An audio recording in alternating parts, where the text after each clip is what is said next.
তরুণী আছে, এমদাদ আছে এবং আমাদের সাথে সকালের বাংলাদেশে একজন অতিথি আছে, তার সাথে পরিচয় করে দেব। মোহাম্মদ লিয়াকত আলী স্বপন, তিনি এই মুহূর্তে অস্ট্রেলিয়া প্রবাসী। তিনি এই মুহূর্তে আসলে বলাটা মনে ভুল কথা বললাম, 43 বছর ধরে যদি আমি বলি এই মুহূর্তে ঢাকা নিবাসী যমুনা টেলিভিশনে আছেন। জি লিয়াকত ভাই, শুভ সকাল, আপনাকে স্বাগত জানাচ্ছি আমাদের স্টুডিওতে। তো যদি জানতে চাই যে ধরেন দীর্ঘ 43 বছর ধরে অস্ট্রেলিয়ায় আছেন, তো সেখানে নিশ্চয়ই সকালটা অন্যভাবে শুরু হয়। ঢাকায় যখন বিরতিতে আছেন বা ঘুরতে এসেছেন, এখন ঢাকার সকালটা কখন শুরু হচ্ছে? বেসিক্যালি যে আমার এই ঢাকার শহরটা আসলে সকালবেলা আমি তো ভোর 5টায় উঠি, নামাজ পড়ে একটু ঘুমাই, দিস ইজ মাই প্র্যাকটিস। তারপরে এই 9টা। বাহ, 9টা।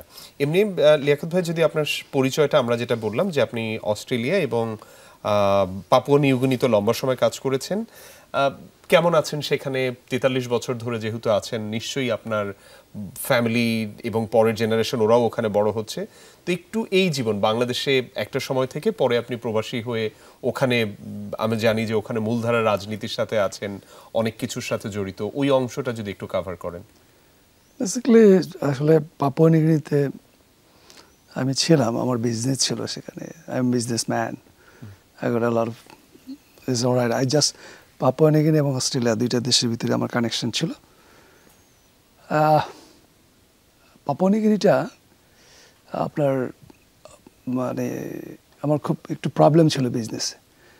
কি বিষয়ে ব্যবসা করেন? আমার ইয়েতে পাপুয়া নিউগিনিতে বিজনেস, কিংবা দুটো দেশে? না, পাপুয়া নিউগিনিতে বিজনেস ছিল আমার আপনার কি বলে এটা, ডিপার্টমেন্ট স্টোর ছিল, রেস্টুরেন্ট ছিল, 7টা বিজনেস ছিল আমার ওখানে। তো মোটামুটি ভালোই ছিল, কিন্তু ওখানে পরিবেশটা, আমি কিন্তু 2 ইয়ার্সের ভিতরে আমি বিশাল বড় বিজনেস, মোটামুটি কাপল অফ $1 মিলিয়ন বিজনেসটা আমি কন্ট্রোল করছিলাম ওখানে। বিকজ আমি এখানে বিজনেস করতে গিয়ে আমার একটা প্র্যাকটিস আছে, সেটা হচ্ছে আমি যেই দেশে যখন যাই, সেই দেশের যারা ওই দেশটা পরিচালনা, ওদের সাথে আমার একটা কেমন অটোমেটিক কানেকশন হয়ে যায়। তদ্রুপ পাপুয়া নিউগিনিতে আমার হয়েছিল। ওখানকার সে প্রাইম মিনিস্টার ছিল মিস্টার উন্তি, ওর সাথে আমার লাইন মিনিস্টার, সবার সাথে আমার মোটামুটি ছিল, বিজনেস করতাম। এটা একটা সময় আমার কাছে মনে হচ্ছিল কী যেন একটা প্রবলেম আসতেছে। ওখানে কিছু কিছু বিজনেসম্যান আছে, ওরা আমার সাথে খুব জেলাসি করতেছিল, বিকজ উইদিন 2 ইয়ার্সের ভিতরে আমার এতগুলো বিজনেস হয়ে গেল। সবাই এমনি সবাই মোটামুটি ছিল, তখন আমি ভয় পেতেছিলাম।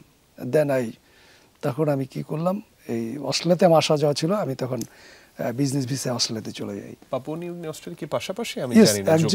অ্যাকচুয়ালি অস্ট্রেলিয়ার আন্ডারে ছিল পাপুয়া নিউগিনিটা। 1975-এ অস্ট্রেলিয়াটাকে ওদেরকে দিয়ে দিয়েছে, ইন্ডিপেন্ডেন্ট করে দিয়েছে, যে তোমরা তোমাদের মতো দেশ চালাও আর কি। আর বেসিক্যালি ওরা নিগ্রোদের দেশ, আর ওরা হোয়াইটদের বেশি একটা পছন্দ করে। হোয়াইটরা ওদেরকে ডমিনেট করে খুব প্রচন্ড। ওই যে রেশিয়াল একটা কনফ্লিক্ট তো সবসময় আসলে। আমি 88-এ অস্ট্রেলিয়াতে চলে যাই। এরপরে ওখানে আপনি ব্যবসায়ী করছেন? অস্ট্রেলিয়াতে বিজনেস প্লাস আমি গভর্নমেন্ট সার্ভিস করতাম। আমি রয়্যাল নেভিতে ছিলাম।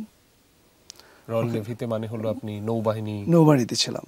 আপনি ওখানে মানে অ্যাকচুয়ালি খুবই কিউরিয়াস জানতে, ওখানে কি পড়তে গেছিলেন আপনি প্রথমে যখন আপনি? আমি ওখানে স্টাডি করেছি, পরে যখন অস্ট্রেলিয়াতে চলে গেলাম ওখান থেকে, দেন আই স্টাডি। আমি অনেকগুলো স্টাডি করেছি অনেক ব্যাপারে, যেমন আপনার আমি যে রিয়েল এস্টেটের উপরে ডিপ্লোমা করেছি। আচ্ছা। তারপরে ফুডের উপরে আমি ডিপ্লোমা করেছি। ফুডের উপরে ডিপ্লোমা করতে গেলে এখানে অনেক ব্যাপার আছে, হেলথ অ্যান্ড সেফটি আছে, হাইজিন আছে, এগুলোর উপরে লেখাপড়া করতে হয়। আদারওয়াইজ আপনি বিজনেস করা খুব টাফ ওখানে। মানে আপনি যেহেতু 43 বছর ধরে প্রবাস জীবনে আছেন, এখন যে বাংলাদেশের পরিবর্তন হলো, মানে প্রথম ব্যাপার হলো কতটুকু পর্যবেক্ষণ করতে পেরেছেন? আমি যত ধরনের প্রবাসীদের শুনেছি যে তারা গভীরভাবে বাংলাদেশকে দেখছিল। আপনার ব্যাপারটা কি এবং কোন দৃষ্টিতে বাংলাদেশের চেঞ্জেসগুলো দেখেন? অ্যাকচুয়ালি বেসিক্যালি বাংলাদেশটাকে 1971 তো আমরা দেখেছি, তাই না? তো 1971-এর পর থেকে আমি দেখেছি যতগুলো দলই যারাই ক্ষমতায় মানে এসেছে,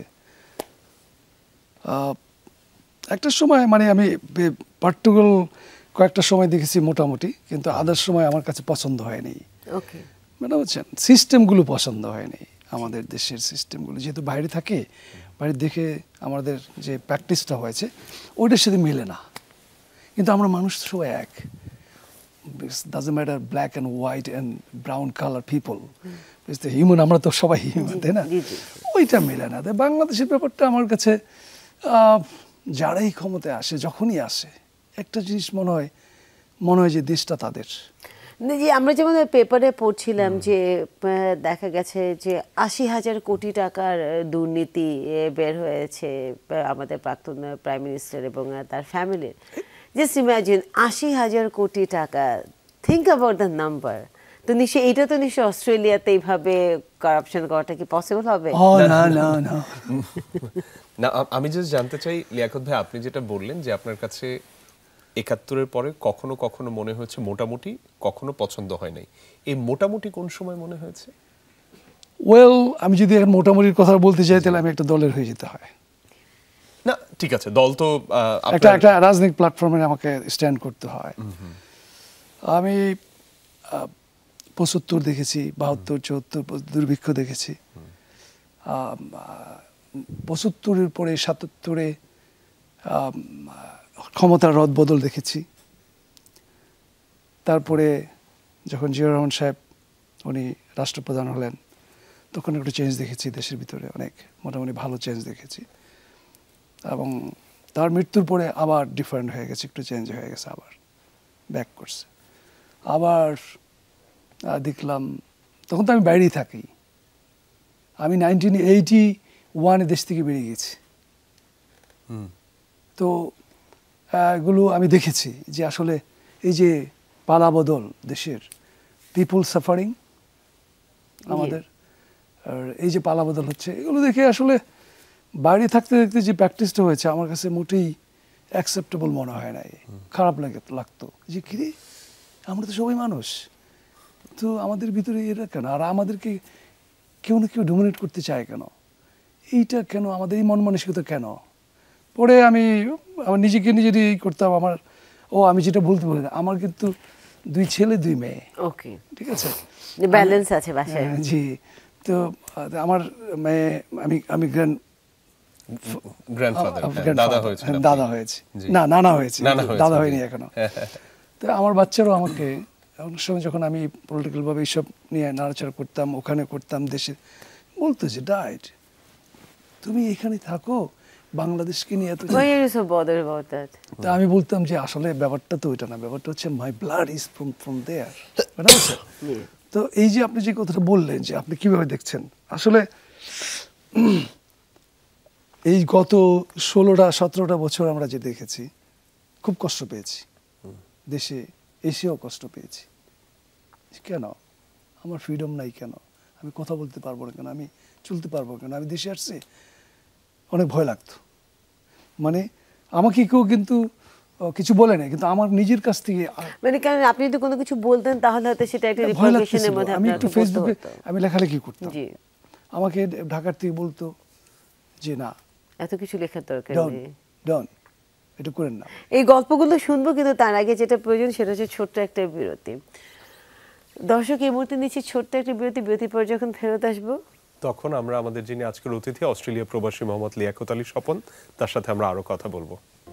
সকালে বাংলাদেশ দেখছেন আপনারা, সবাইকে আবারও আমন্ত্রণ, শুভ সকাল। যারা এখন টেলিভিশনের সামনে আসলেন, আপনাদের সাথে এমদাদ আছি, সাথে আছি রুনি, এবং আজকে আমাদের সাথে আছেন একজন অতিথি, অস্ট্রেলিয়া প্রবাসী মোহাম্মদ লিয়াকত আলী স্বপন। তার সাথে কথা হচ্ছিল তার প্রবাস জীবন, তার পাশাপাশি তার রাজনৈতিক জীবন এবং তার সামাজিক জীবন নিয়ে আমরা কথা বলবো। তো এখন আমরা রাজনীতিতে আসি।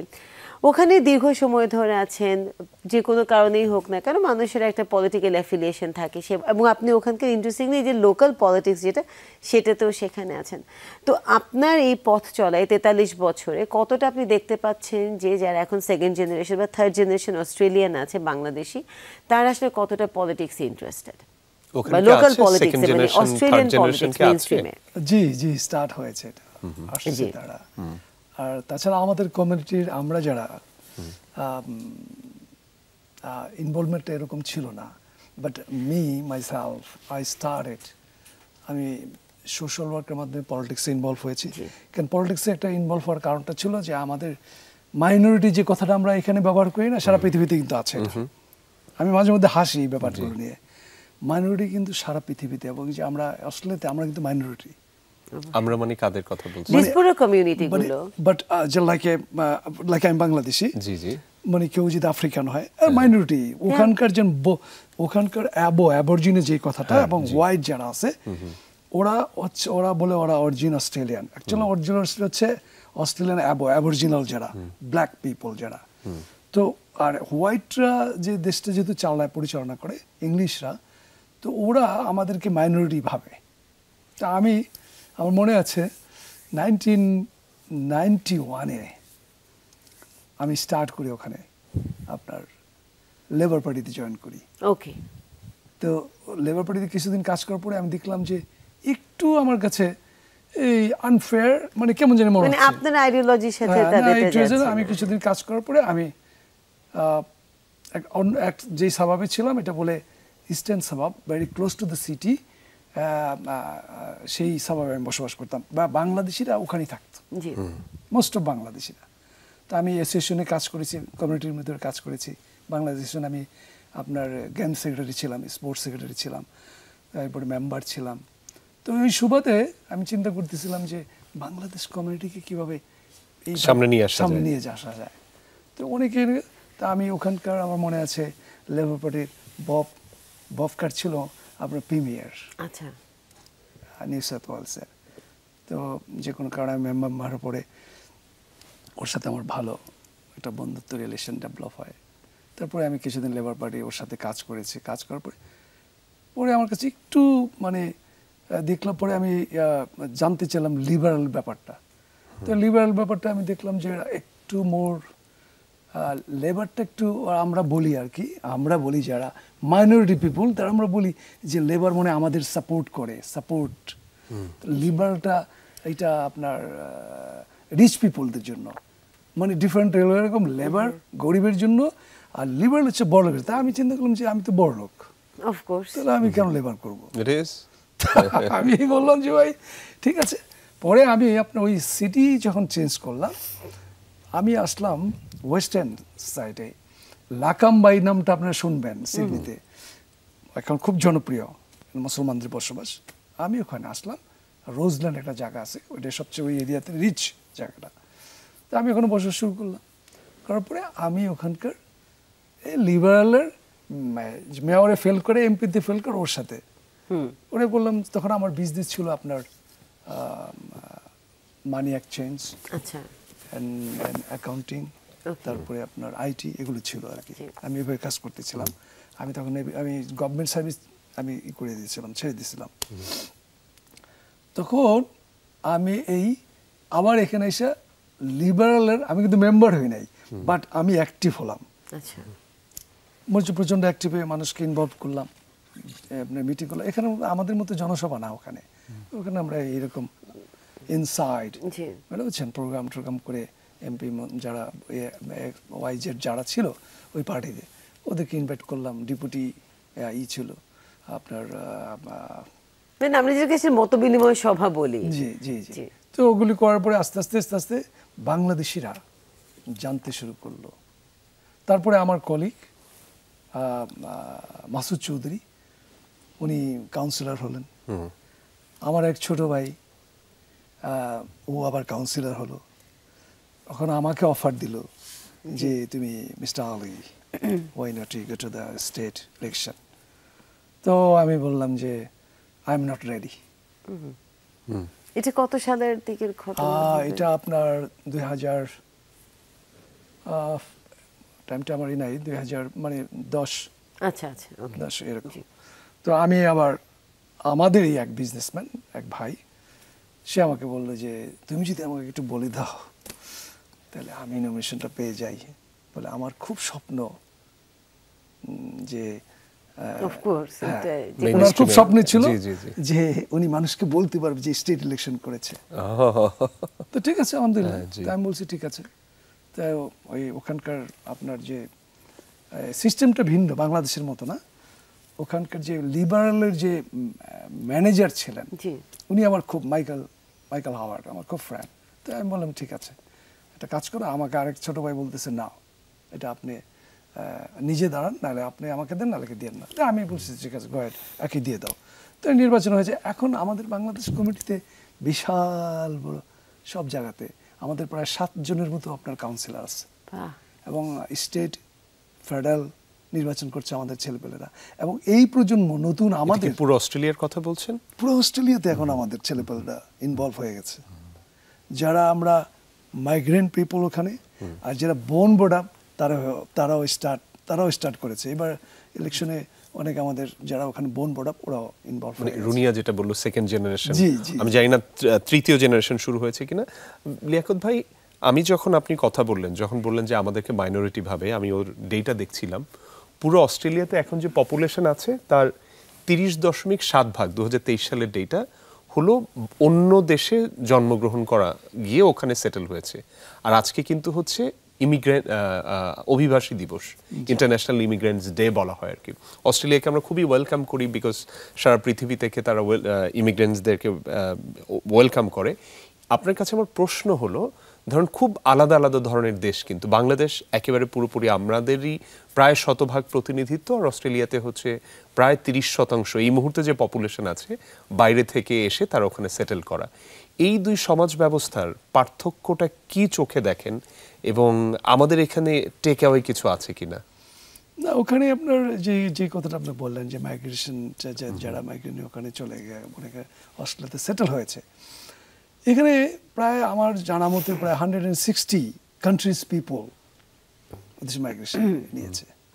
এবং প্রত্যেকটা, যেমন আপনার ওখানে আমাদের জাতীয় দিবসগুলো অস্ট্রেলিয়ান, আবার ওখানে প্রত্যেকটা কান্ট্রি থেকে রিপ্রেজেন্ট করে তাদের কালচারাল প্রোগ্রামগুলো। That is wonderful.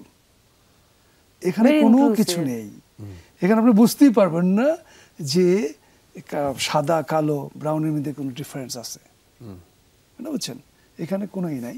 কিন্তু আমরা যারা এখানে বা বহির্বিশ্বে আদার কান্ট্রি থেকে যারা মাইগ্রেশন নিয়ে ওখানে গিয়েছে, তারা একটু সাফার করে। কিন্তু হোয়াইট পলিসি, তো পলিসিটা কিন্তু হোয়াইট, বিকজ আমি নেভিতে ডিফেন্সে জব করেছি, আমি জানি পলিসিটা হোয়াইট পলিসি আমাদের জন্য খুব একটু আমাদের প্রবলেম হয়। এই জায়গাটা যদি আমি একটু বলি, আপনার বয়স যদি আজকে, আমি জানি না কত বছর বয়সে বাচ্চা স্টুডেন্টরা যায়, তো আমি আমার পরিচিত অনেক ছোট ভাই বোনকে চিনি যারা হলো ইউনিভার্সিটিতে পড়তে গিয়েছে, যাচ্ছে। তো যারা অথবা নতুন যারা মাইগ্রেন্ট হয়ে যাচ্ছে, আপনি যদি এখন ওই বয়সে থাকতেন, আপনি বলছেন যে পলিসিটা হোয়াইট পলিসি, আমরা তো আসলে হোয়াইট না, হ্যাঁ ব্রাউন কিংবা যেভাবে বলেন, তাহলে আপনি লিয়াকত ভাই ওখানে কিভাবে নিজেকে সেটেল করতে, একজন স্টুডেন্ট হলে অথবা নতুন ইমিগ্রেন্ট যদি ওখানে হতেন? ওয়েল, এখন আপনি জানেন অস্ট্রেলিয়ান কিন্তু মাইগ্রেশন পলিসি চেঞ্জ হয়ে যায় ওখানে। তো এখন যেমন আপনার 2001 সাল আমরা কিন্তু স্টুডেন্ট আন্দোলনগুলো করেছি ওখানে, যে বাংলাদেশ থেকে স্টুডেন্টদেরকে ভিসা দাও। এটা কিন্তু এমনি হয়নি, মাইগ্রেশনের ব্যাপারে এগ্রিকালচার একটা গ্রুপ মাইগ্রেশন নিয়ে গেছে, doctor group, and that's backend থেকে আপনাদের অনেক আমরা ফাইট করেছি, ইমিগ্রেশন মিনিস্ট্রি ধরে আনছি, বলছি যারা এই দেশে অ্যাপ্লিক্যান্ট যারা অ্যাপ্লাই করেছে তাদেরকে পিআর পার্মানেন্ট রেসিডেন্ট দাও, অ্যান্ড আমাদের মাইগ্রেশন ক্যাডারটা আমাদের বাড়াই দাও, কারণ আমাদের থেকে লোক আসতে হবে। স্টুডেন্ট 2000 সাল থেকে স্টুডেন্ট বিষয়টা শুরু হয় ওখানে। আমাদের ছেলেপুলেরা যায় ওখানে গিয়ে বসবাস করছে, তারা 99% তারা পিআর পার্মানেন্ট রেসিডেন্ট হয়ে গেছে। এবং এইটা একটা যে পলিটিক্যাল যে পার্টিটা, সেটা হচ্ছে liberal. Prime minister John Howard 3 বারের প্রাইম মিনিস্টার ছিলেন, উনি কাজটা করেছেন। জি, আমরা এই ব্যাপারে আমরা জানি যে আমাদের এখানে আমি দেখছি যে আমাদের অনেক স্টুডেন্ট আছে যারা অস্ট্রেলিয়াতে পড়াশোনা এখন করতে যাচ্ছে। ওদের হয়ে আমরা আরো কিছু জিনিস আপনার কাছে জানবো। তার আগে সকালের বাংলাদেশে আমরা আবারও একটা বিরতি থেকে ফিরে এসে কথা বলতে চাই মোহাম্মদ লিয়াকত আলী স্বপনের সাথে। আমাদের সাথেই থাকুন। সকালের বাংলাদেশের সবাইকে আবারও আমন্ত্রণ। এমদাদ আছি, সাথে আমি রুনি আছি, এবং আজকে আমাদের সাথে আমাদের অতিথি আছেন অস্ট্রেলিয়া প্রবাসী মোহাম্মদ লিয়াকত আলী স্বপন। তার সাথে কথা হচ্ছিল। আসলে এমদাদ যে বিষয়টা নিয়ে জানতে চাচ্ছিলেন সেটা হচ্ছে যে এখন তো অনেকগুলো চেঞ্জেস এসেছে, অনেক ধরনের ল ভিসা ওপেন করা হয়েছে। তো এই যে যারা স্টুডেন্টরা এখন পড়তে যেতে চায় তাদেরকে আসলে কি ধরনের ইনিশিয়াল মাইন্ডসেট নিয়ে যাওয়া উচিত যখন আমি প্রবাসে যাচ্ছি, কারণ সেখানকার ল অ্যান্ড অর্ডার সম্পর্কে তো আসলে আমার কোনো ধারণা নেই। তো যখন স্টুডেন্টরা যাচ্ছে তাদের সাথে কি ধরনের প্রস্তুতির প্রয়োজন? আপনার এখন তো আপনার গত 2-3 বছরে জি। আমাদের প্রচুর স্টুডেন্ট এখান থেকে গিয়েছে, এবং আমি নিজেও এদের অনেক ব্যাপারে সাপোর্ট করে যাচ্ছি। এই ব্যাপারে মাইগ্রেশনের ব্যাপারটা, কারণ তুমি যে সাবজেক্টে আইটিতে অনেকে পড়তে যায়, ইঞ্জিনিয়ারিং পড়তে যায়, ইউটিএসে, এনএসডাব্লিউতে বা প্রাইভেট ইউনিভার্সিটিগুলোতে যাচ্ছে, তো ওখানে আপনি এখন সিস্টেম এরকম হয়েছে, আপনি ইউনিভার্সিটি শেষ করলেন, শেষ করার পরে যদি ভালো রেজাল্ট না করতে পারেন, আপনার জন্য টাফ থাকা ওখানে। ঠিক আছে, আপনি যদি ভালো রেজাল্ট করতে পারেন, রেজাল্টটা যদি ভালো দেন, তাহলে কি হয়, দেখা গেলো যে আপনি কোথাও কাজ করছেন, ঠিক আছে, বা ইউনিভার্সিটি তো অনেক সময় অফার দিয়ে দেয় ওরা ভালো স্টুডেন্টকে। যে আমার জানা মতে যে আমার একটা ছেলে আছে নারায়ণগঞ্জের, সে আপনার এখানে আপনার এই যে বসুন্ধরা, আপনাদের কি ইউনিভার্সিটিটার নাম কি, নর্থ সাউথ ইউনিভার্সিটি পড়ে গেছে, সে আপনার এখন সে পিএইচডি করছে। তো এই যে ছেলেপেলেরা, এটা আমাদের দেশের কিন্তু এটা সম্পদ। আমি ওকে বললাম হাসতে হাসতে, বাপজান তোমার এই পিএইচডি শেষ করে তুমি বাংলাদেশে যাও, পার্মানেন্ট রেসিডেন্টে নিয়ে তুমি বাংলাদেশে গিয়ে কাজ করো দেশের জন্য, তোমাদের দরকার বাংলাদেশে। আর দ্বিতীয়ত আমাদের ছেলেপেলেরা যাচ্ছে ওখানে, আমি সবাইকে বলি যে তোমরা যেই সাবজেক্টে পড়াশোনা করছো, কিন্তু কিছু কিছু আপনার আছে, আপনার ডিপ্লোমা আছে, যেগুলো পিআর পার্মানেন্ট রেসিডেন্ট পাওয়ার জন্য তোমাদেরকে অনেক হেল্প করবে। আচ্ছা আচ্ছা আচ্ছা, তো এখানে আপনি কুকারি আছে, নানান ধরনের কুকারি আছে, তারপরে নার্সিং আছে, বুঝতে পারছেন, অনেক আপনার সোশ্যাল ওয়ার্ক মনে হয় খুব ভালো। Social work, okay, yeah that's fine, এটা আপনি করতে পারেন। আদার্স অনেকগুলো সাবজেক্ট আছে যেটা করলে আপনি ফার্দার যখন আপনার পড়াশোনা শেষ করলেন, সাথে সাথে যখন আপনার ডিপ্লোমা করে থাকলো, তখন আপনি অ্যাপ্লিকেশনটা করতে পারেন, দিতে পারেন পিআরের জন্য, পার্মানেন্ট রেসিডেন্টের জন্য। এবং এখন একটা আইন করেছে যেটা হচ্ছে সিডনির ভিতর থেকে আপনি পার্মানেন্ট রেসিডেন্ট অ্যাপ্লাই করতে পারবেন না। কেউ যদি স্পন্সরশিপ দেয়, you have to move other state, Western Australia বলেন, আদার সাইড, তখন করলে আপনি অটোমেটিকলি পেতে পারেন, পাওয়ার সম্ভাবনা আছে এই জিনিসগুলো। তো তার মানে হচ্ছে আমাদের স্টুডেন্টরা যারা যাচ্ছে তাদের সাথে কোয়াইট ব্রাইট ফিউচার, যে তারা আসলে ওখানে ভালো করছে, সেই জন্য আরও বেশি স্টুডেন্টদেরকেও আসলে ইনভলভ করা হচ্ছে। এবং আমাদের ভিসাটাও এখন অস্ট্রেলিয়ার সাথে আমরা দেখেছি যে মাঝখানে যেমন কানাডা এবং আমেরিকা কমিয়ে দিয়েছিল ভিসা, অস্ট্রেলিয়া কিন্তু আসলে সেটা করেনি। এই যে স্টুডেন্ট মুভমেন্টটা যখন হলো জুলাই অগাস্টে, তখন আসলে মানে অস্ট্রেলিয়ান যে বাংলাদেশি ডিসপোরা কমিউনিটি, তাদের আসলে রিয়াকশন কেমন ছিল? কারণ অনেক মিস ইনফরমেশনও যাচ্ছিল। না, এটা আমি ভাষা আমার কাছে I have a lot of documents. আমি নিজেও ওখানে আন্দোলনে ছিলাম, বিশাল আন্দোলনটা বেসিক্যালি আমরাই করেছি। আন্দোলন মানে বলছেন যে হাসিনার বাংলাদেশের আন্দোলনের সাথে একাত্মতা প্রকাশ করেছি, ছাত্রদের আপনি যে বৈষম্য, এই সব কিছু বিষয় নিয়ে আমরাও বলেছি ওখানে। এবং আমরা মিনিস্ট্রিতে গিয়েছি, ফরেন মিনিস্ট্রিতে গিয়েছি, বুঝছেন, আমরা আপনার জাতিসংঘের কাছে গিয়েছি, ওখানে আমরা পুশ করেছি যে দেখো কি হচ্ছে, বৈষম্য ছাত্ররা কি চাচ্ছে আসলে বাংলাদেশে। তো ওখানে যারা আছে, ছাত্ররা আপনার এত ভূমিকা পালন করেছে, আমি আশ্চর্য হয়ে গেছি। আপনি বিশ্বাস করেন, আমি সকাল 9টার দিকে আমাকে লিয়াকত ভাই আপনি কোথায় আছেন? আমি বলে ওই সিটিতে আসেন। আমি আস্তে আস্তে আমার একটু লেট হয়েছে, আমি গিয়ে দেখলাম ম্যাসাকার। আমি এত বাংলাদেশে এত ছাত্র অস্ট্রেলিয়াতে গেছে, এত স্টুডেন্ট এই সবাই আছে, আমি বুঝতে পেরে মানে হলে 20,000 মতো লোক ওখানে, ছোট ছোট বাচ্চা, মা বাবা সমস্ত জব ফেলে তারা এখানে আসছে। তার মানে কি, দেশটাকে, বাংলাদেশটাকে যে আমরা যে ভালোবাসি, আমি সেই দিন আমার কাছে খুব কান্না পেয়েছে যে ওয়াও, মানে আমি একা ভালোবাসি না, প্রত্যেকটা মানুষ, প্রত্যেকটা ইয়াং ছেলেপেলেরা দেশের জন্য তারা চিন্তিত, বুঝছেন। আরেকটা জিনিস আমরা অনেক সময় আমরা ডিসকাস করতাম কফি শপে, চা শপে বসে, যে আমার মনে হয় ইয়াং জেনারেশন, বাংলাদেশের young generation is gone, Facebook, social মিডিয়াতে আমার মনে হয় গন হয়ে গেছে। কিন্তু মাশাআল্লাহ আমাদের ছেলেপেলেরা আসলে আমি মানে থ্যাঙ্কস ফর আমাদের বাচ্চাদের, মানে হচ্ছে জেনারেশন যে যারা এবং এটা তো বলা হয় যে জেনজি জেনারেশনের এটা হচ্ছে প্রথম একটা রিভোল্ট আসলে আমরা বা একটা আন্দোলন আমরা দেখেছি। এখন এইরকম যদি আরো হয়, মানে এটা হচ্ছে প্রথম একটা প্রোটেস্টার আসলে ফিজিক্যালি যেটা তারা আসলে করেছে, এই জেনারেশন একটা ল্যান্ডমার্ক। তো লিয়াকত ভাই, হ্যাঁ প্লিজ। লিয়াকত ভাই, আপনারা তো দেশে বাইরে থেকে মানে ওই জায়গা থেকে বাংলাদেশকে দেখছেন, আমরা যেহেতু ভেতরে থাকি অনেক কিছু কিন্তু ওভাবে দেখতে পারি না। আপনারা এই জেনারেশনের কাছে যাকে অ্যাপ্রিসিয়েট করলেন তার কাছে এখন প্রত্যাশা কি? ওরা তো একটা জায়গাতে এনে রাখলো, এরপরে তো আসলে জার্নিটা এখন অনেকদিন হয়ে গেছে, সামনে যেতে হবে। আপনার প্রত্যাশাটা কি ওদের কাছে? ওয়েল, আমি আরেকটা জিনিস দেখছি যেটা ওদের কাছে প্রত্যাশাটা যেটা হচ্ছে আমাদেরকে তো গাইডলাইনটা আমাদেরকে দিতে হবে। আমরা যারা বাংলাদেশে যারা সিনিয়র নেতৃবৃন্দ আছেন, পলিটিক্যাল ভাবে আছেন, সব তারা কি ব্যাপারে দিচ্ছেন? যারা বুদ্ধিজীবীরা আছে, ওয়েল সেটাতে আমার কাছে খুব আমি মাঝে মধ্যে ভাবি আর কি, যে আসলে ছাত্ররা স্টুডেন্ট যে আন্দোলন, যে ফসলটা ধরে রাখতে হলে আমাদের কাজ করতে হবে, আরো বেশি সহজে কাজ করতে বেশি হবে। কাজ করতে হবে। আরেকটা জিনিস হচ্ছে, আমি সবসময় আরেকটা চিন্তা করি, আমাদের অনেস্ট হতে হবে। এই দেশকে যদি সুন্দর সুষ্ঠু পরিবেশে আপনি ফিরে আনতে চান, ইউ উইল অনেস্টি ছাড়া আপনি পারবেন না। আমরা যেহেতু বাইরের দেশগুলো থাকি, তো যেমন উন্নত বিশ্বে থাকি, they are very honest people, believe করেন, doesn't matter what religion they are, what colour, কিন্তু পলিসিগুলো যে এত অনেস্টি, এত স্ট্রং, তা আমরা কি পারি না? আপনার কি মনে হয় সেটা কি মানে মানুষের মানে অনেস্টি, সেটা কি সেখানে ইম্পর্টেন্ট বেশি? সেটা কি মানুষ থেকে আসে, নাকি কান্ট্রির পলিসিগুলো কি এমন ভাবে সাজানো যেখানে ডিসঅনেস্ট হওয়ার কোনো সুযোগই নেই? অবশ্যই এটা তো পাশাপাশি থাকতে হবে। এটা এসে না হলে আপনি মানুষ, আমি অ্যাজ এ হিউম্যান, জি, আমি অসৎ হতেই পারি। না পৃথিবীতে কিন্তু সবচেয়ে বেশি আমরা কিন্তু হিউম্যান যারা, আমরা কিন্তু ট্রাবল মেকার। Of course. অ্যানিমেলরা কিন্তু ট্রাবল মেকার না, আদার্স যে প্রাণী আছে পৃথিবীতে।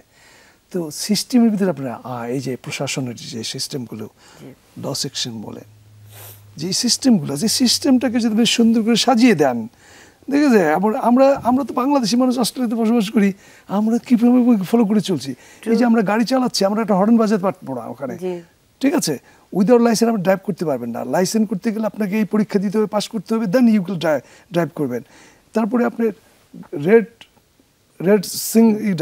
গ্রিন আছে, ইয়েলো আছে, গ্রিন, ঠিক আছে, ইয়েলো, তো রেড স্টপ, গ্রিনটা হচ্ছে আপনি স্লো ডাউন, হ্যাঁ, আর আপনি হলে আপনি বেড়ে যান, ইয়েলোটা স্লো ডাউন, গ্রিন হলে বেরিয়ে যাবেন।